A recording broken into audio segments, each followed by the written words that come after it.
디지털 특강에 오신 여러분들을 환영합니다. 올해 초 한국은행과 국제통화기금 IMF가 공동 집필한 AI와 한국 경제 보고서에는 흥미로운 지표들이 발표되었는데요. AI가 가장 빠르게 그것도 완전히 대체할 분야가 어떤 영역이냐는 거죠. 이 중 대표적인 영역이 오늘 말씀드릴 바로 판사, 변호사와 같은 법조계 분야입니다. 2019년 이후 중국의 베이징 대법원은 판사들이 모든 사건에 대해서 AI와 공식적으로 사전에 협의해야 한다는 이른바 스마트 법원 SOS를 도입했는데요. 예를 들면 이런 식입니다. 스마트 법원 SOS가 재판 전에 판례를 분석하고 기타 참고 자료를 검토하여 판사에게 판결 권고안을 제공하는 겁니다. 이때 만약에 판사가 나는 AI 권고를 따르지 않고 나의 주관대로 하겠다라고 할 경우에는요, 서면으로 그 이유를 제출까지 해야 한다라고 하네요. AI 덕에 2019년부터 2021년 사이 판사 업무량을 약 3분의 1 이상 줄였다라고 하고요.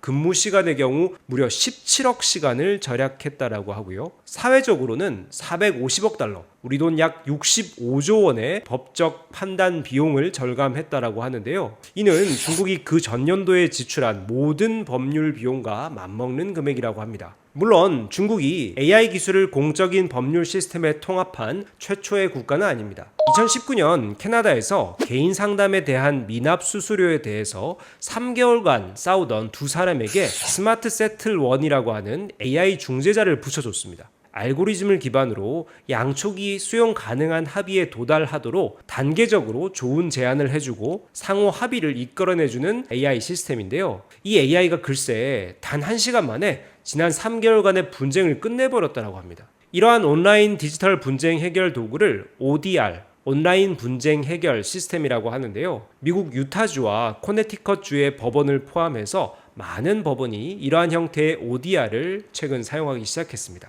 얼마 전 미국 시카고 대학의 한 연구팀은 흥미로운 실험을 진행하였습니다. 인간 판사와 AI 판사가 각각 어떤 가치를 중점을 두고 판결을 내리는지를 실험을 통해서 분석하였는데요. AI 판사의 경우에는 감정에 전혀 휘둘리지 않고 가차 없는 선고를 내려버렸죠. 심지어 연구자들이 동정심도 좀 고려해봐, 감정적인 부분도 좀 고려해봐 라고 지시를 했지만 전혀 흔들리지 않았다라고 합니다. 그런데 저는 잘 모르겠네요. 우리 사회에서 동정이나 연민과 같은 요소도 분명히 중요한 요소인데 그래도 이것이 진정한 정의인지 우리가 철학적인 부분부터 한번 생각해 봐야 할 것 같긴 합니다. 지금까지의 사례들로만 보면 AI는 완전 무결하고 공정한 판사 역할을 잘 해낼 것으로 보이는데요. 과연 AI가 항상 공정하기만 할까요? 미국에서 널리 쓰이는 재범 위험 예측, 즉 컴패스 AI는 백인에 비해 흑인 피고인을 더 위험하다라고 분류하는 오류를 범하기도 했고요. 그리고 전체 정확도는 61%에 불과했으며 특히 폭력 범죄의 경우에는 약 20%밖에 실제로 진실과 거짓을 판단하지 못했습니다. 이렇듯 최근 AI 분야의 한계로 지적되고 있는 AI의 편향성이 법률적 판단에서 나타날 경우는 치명적인 문제를 만들 수 있다는 거죠. 또 한 가지 문제가 있습니다. 바로 환각현상, 할루시네이션 문제죠. AI가 실제 존재하지도 않는 판례를 만들어서 인용하거나 심지어는 법조항까지도 새로 만들어서 가짜로 판결하는 경우가 발생했습니다. 영국 고등법원은 지난 6월 AI 가짜 판례 인용 문제에 대해 자국 법조계 전체에 공식적인 주의령을 발표하기도 했습니다. 빅토리아 샤프 고등법원장은 AI가 사법행정과 사법제도에 대한 공적인 신뢰에 심각한 영향을 미칠 수 있다라고 강력 경고하기도 했는데요. 예를 들어 8,900만 파운드, 우리 돈 약 1,600억 원의 손해배상 소송건이었던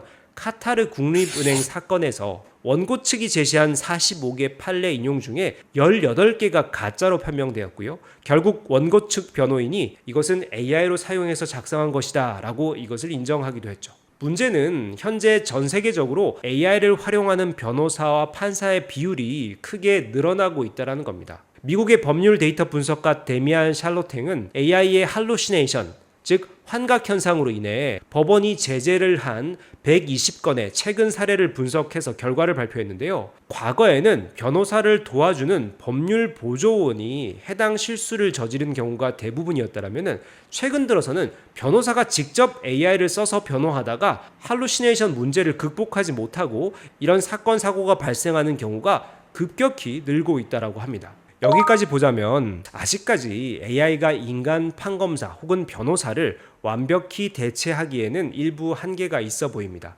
기본적으로는 기술적 한계가 가장 크죠. 최근 유행하는 생성형 AI는 법률 데이터베이스에서 정확한 답을 찾아주는 원리가 아닙니다. 학습한 패턴을 바탕으로 텍스트를 생성하죠. 즉, 판례나 법령을 암기해서 상황에 맞게 정확한 답을 내어놓는 것이 아니라 추론을 통해서 패턴의 정합성을 찾고 가장 확률 높은 단어를 조합해서 만들어주는 것이기 때문에 법조문 번호나 판례 번호 등에서 오류가 가장 자주 발생하죠. 판례명의 경우에도 그럴듯한 단어를 조합하여 가짜를 만들어내주는 경우도 허다하다라고 합니다. 결국 기술적 극복을 위해서는 현재의 거대 언어 모델 방식과 기존의 검색 엔진 방식을 조합하는 형태가 나와야 하는 것은 물론이고요. 이는 결국 법률 AI 분야가 독창적으로 차곡차곡 쌓아가야 할 분야로 볼 수가 있겠죠. 그리고 또 하나 중요한 것은 현재 AI들은 자기가 그런 판단을 하기까지 과정을 논리적으로 설명해 주지 않는다라는 겁니다.